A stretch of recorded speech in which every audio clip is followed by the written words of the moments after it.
ಬಿಡದಿ ಒಂದು ಟೌನ್ಶಿಪ್ ವಿಚಾರಕ್ಕೆ ಸಾಕಷ್ಟು JDS ವಿರೋಧ ವ್ಯಕ್ತಪಡಿಸಿತ್ತು. ಅದರಲ್ಲೂ ಕೂಡ ಈಗ 3 ದಿನಗಳ ಕಾಲ ಪಾದಯಾತ್ರೆ ನಡೆಸ್ತಾ ಇದೆ. ಈ ಒಂದು ವಿಚಾರಕ್ಕೆ ಸಂಬಂಧಪಟ್ಟಂತೆ ನಮ್ಮ ಜೊತೆ ಮಾತಾಡೋದಕ್ಕೆ JDSನ ಸೋಷಿಯಲ್ ಮೀಡಿಯಾ ವಿಂಗ್ನ ಹೆಡ್ ಆಗಿರುವಂಥ ಚಂದನ್ ಅವರು ಇದ್ದಾರೆ. ಮಾತಾಡಿಸ್ತಾ ಹೋಗ್ತೀನಿ. ಸರ್, JDS ಕಳೆದ ಹಲವಾರು ದಿನಗಳಿಂದ ಹೋರಾಟವನ್ನು ಮಾಡ್ತಾ ಇದೆ. ಇವತ್ತು ಪಾದಯಾತ್ರೆಯನ್ನು ಕೈಗೊಳ್ತಾ ಇದೆ. ಯಾವ ರೀತಿ ಇರುತ್ತೆ ಹೋರಾಟ?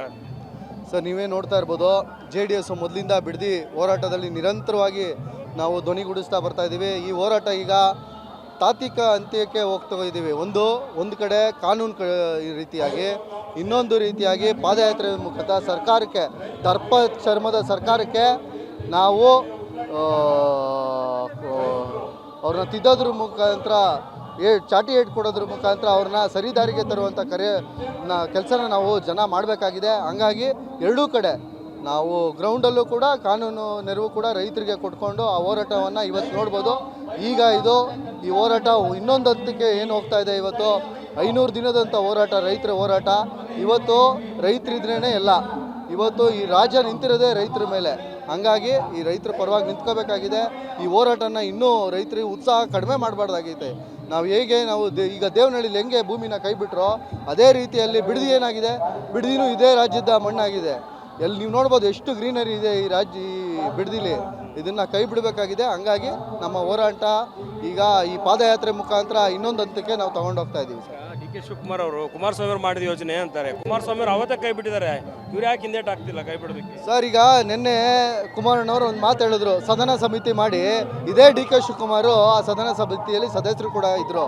ಸದನದಲ್ಲಿ ಆ ಸದನ ಸಮಿತಿ ಏನು ರಿಪೋರ್ಟ್ ಕಾಂಗ್ರೆಸ್ ಅವ್ರು ಹೇಳ್ತಾರೆ, ಕುಮಾರಣ್ಣ ಇದನ್ನು ಸ್ಟಾರ್ಟೇ ಮಾಡ್ದಲೆ ಸದನದಲ್ಲಿ ಇದನ್ನು ಕೈ ಬಿಡ್ತೀವಪ್ಪ ಅಂತ ಹೇಳಿಕೆ ಕೊಟ್ಟ ಒಬ್ಬ ಗಂಡು ಮಗ ಅಂದರೆ ಕುಮಾರಣ್ಣ.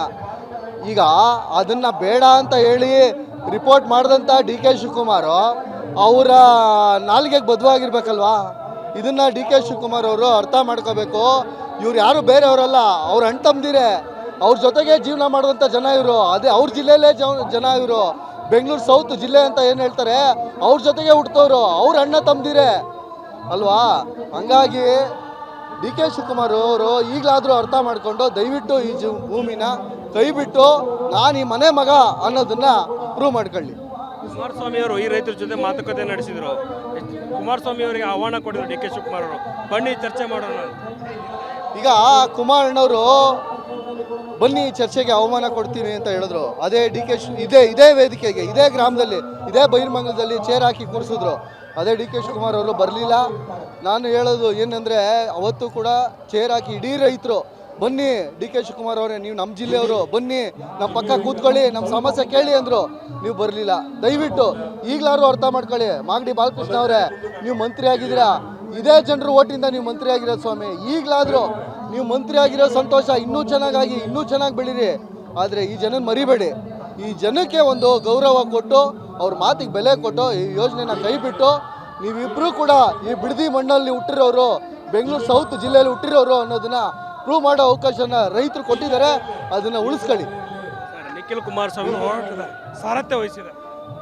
ಸರ್, ನಿಖಿಲ್ ಕುಮಾರಸ್ವಾಮಿ ಅವರು ಬಿಡದಿ ಹೋರಾಟಕ್ಕೆ ನಿರಂತರವಾಗಿ ಧ್ವನಿಯಾಗಿದ್ದಾರೆ. ಸರ್, ನಿಖಿಲ್ ಕುಮಾರಸ್ವಾಮಿ ಅವರು ಬಿಡದಿ ಹೋರಾಟದಲ್ಲಿ ಅವರಷ್ಟು ಮುತುವರ್ಜಿ ವಹಿಸಿ ಕಾನೂನು ಹೋರಾಟದಲ್ಲಿ ಮೊನ್ನೆ ತಾತ್ಕಾಲಿಕ ಒಂದು ಗೆಲುವು ಬಂದಿದೆ.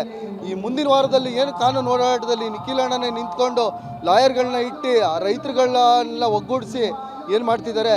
ನಿಖಿಲ್ ಅಣ್ಣ ಅವರ ಮುಂಚೆ 12 ಗ್ರಾಮಗಳಿಗೆ ಪಾದಯಾತ್ರೆ ಮಾಡಿದ್ರು ನಿಖಿಲ್ ಅಣ್ಣ ಅವರು. ಅದು ಕೂಡ ಯಶಸ್ವಿ ಆಯಿತು. ನಿನ್ನೆ ನೋಡಿ, ನಿಖಿಲ್ ಅಣ್ಣ ಅವರು ಪಾದಯಾತ್ರೆ ಮಾಡ್ತೀವಿ ಅಂದಿದ ತಕ್ಷಣ ನಿನ್ನೆ ಸಮಿತಿ ರಚನೆ ಮಾಡಿದ್ದಾರೆ. 1 ತಿಂಗಳಾಯ್ತು ಅವರು ಸಮಿತಿ ರಚನೆ ಮಾಡ್ತೀವಿ ಅಂತ ಹೇಳಿ ಮರ್ತೋಗಿದ್ರು. ನಿಖಿಲ್ ಅಣ್ಣವರ ಒಂದೇ ಧ್ವನಿ ಸಮಿತಿ ರಚನೆಗೆ ಕಾರಣ ಆಗಿದೆ. ಇದನ್ನ ರೈತರು ಕೂಡ ಜ್ಞಾಪಕ ಇಟ್ಕೊತಾರೆ. ನಿಖಿಲ್ ಅಣ್ಣವರ ಬೆಂಬಲವಾಗಿ ನಿಂತಿರ್ತಾರೆ ಅನ್ನೋದನ್ನ ನಾವು ಹೇಳ್ತೇವೆ. ಈಗ ಹಿಂದಿನ ಕಾಂಗ್ರೆಸ್ ವರದಿನೇ ತಿರಸ್ಕಾರ ಮಾಡ್ತಿದ್ದಾರೆ, ಈಗ ವರದಿ ಕೊಡ್ತಿದ್ದಾರೆ. ಇದು ಎಷ್ಟು ಮಟ್ಟಿಗೆ ಸಾಕಾಗ? ಸರ್, ಏನು ಹಿಂದೆ ನಿನ್ನೆ ಕುಮಾರಣ್ಣವ್ರು ಬಿಡುಗಡೆ ಮಾಡಿದಂಥ ಕಾಂಗ್ರೆಸ್ ವರದಿ, ಇದನ್ನು ಮಲ್ಲಿಕಾರ್ಜುನ ಖರ್ಗೆ ಅವರು, ರಾಹುಲ್ ಗಾಂಧಿ ಅವರು ಎಲ್ಲರೂ ಕೂತ್ಕೊಂಡು ಓದ್ಬಿಟ್ರೆ ಅವ್ರಿಗೆ ಜ್ಞಾನೋದಯ ಆಯ್ತದೆ. ದಯವಿಟ್ಟು ನೀವುಗಳೆಲ್ಲರೂ, ಅವತ್ತು ಸದನದಲ್ಲಿ ಮಲ್ಲಿಕಾರ್ಜುನ ಖರ್ಗೆ ಇದ್ದರು, ಧರ್ಮಸಿಂಗ್ ಸಾಹೇಬರು ಇದ್ದರು, ಎಲ್ಲರೂ ಇದ್ದರು. ದಯವಿಟ್ಟು ನೀವುಗಳು ಎಲ್ಲರೂ ಕೂತ್ಕೊಂಡು ಆ ಸಮಿತಿಯ PDF ಬೇಕಾದರೆ ನಿಮ್ಮ ಮನೆಗಳು ಕಳಿಸ್ತೀವಿ. ನೀವು ಕೂಡ ಓದಿ ಈಗಲಾದರೂ ಜ್ಞಾನೋದಯ ಆಗಿ DK ಶಿವಕುಮಾರ್ ಅವ್ರಿಗೆ ಬುದ್ಧಿವಾದನ ಹೇಳಿ ಬದಲಾಯಿಸಬೇಕು, ಅವ್ರ ನಿಲುವನ್ನ ಬದಲಾಯಿಸಬೇಕು. ಇವರೆಲ್ಲರೂ ನಮ್ಮ ಜೊತೆಗೆ ಹುಟ್ಟುತ್ತವರು, ಅಣ್ಣ ತಮ್ಮದಿರು ಅಂತ ತಿಳ್ಕೊಂಡು ಇದನ್ನು ಕೈ ಬಿಡಬೇಕು ಅಂತ ಮನವಿ ಮಾಡ್ತೀವಿ. ಇದಿಷ್ಟು JDSನ ಸೋಷಿಯಲ್ ಮೀಡಿಯಾ ವಿಂಗ್ನ ಹೆಡ್ ಆಗಿರೋ ಚಂದನ್ ಅವ್ರ ಮಾತು. ಕ್ಯಾಮ್ರಾ ಪರ್ಸನ್ ಶಿವ ಜೊತೆ Durgesh Naik, guarantee news, Bidadi. Guarantee news, ಸುದ್ದಿ ಖಚಿತ, ನ್ಯಾಯ ನಿಶ್ಚಿತ.